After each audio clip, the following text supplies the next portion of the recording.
बिस्मिल्लाहिर्रहमानिर्रहीम। अस्सलामु अलैकुम नाज़रीन, आज आप से छोटा सा किस्सा पेश खिदमत है।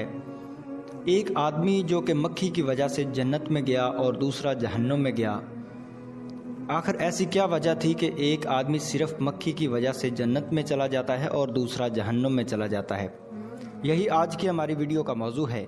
मगर वीडियो में आगे बढ़ने से पहले अगर आप हमारे इस चैनल पर नए हैं तो बराए मेहरबानी हमारा चैनल इम्बोर्टल इस्लाम सब्सक्राइब करें और साथ मौजूद घंटी को लाजमी दबाएं ताकि आप हमारी हर वीडियो से बाखबर रह सकें। एक दफ़ा रसूलुल्लाह सल्लल्लाहु अलैहि वसल्लम ने फरमाया, एक आदमी सिर्फ मक्खी की वजह से जन्नत में चला गया और दूसरा जहन्नम में।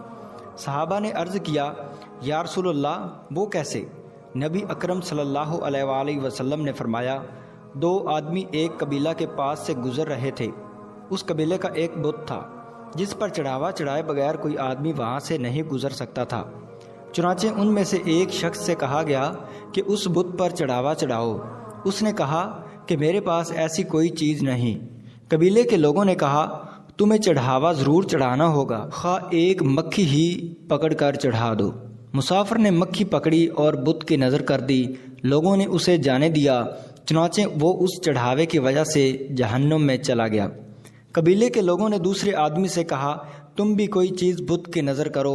उसने कहा, मैं अल्लाह तबारक व तआला के अलावा किसी दूसरे के नाम का चढ़ावा नहीं चढ़ाऊँगा। लोगों ने उसे कत्ल कर दिया और वो जन्नत में चला गया।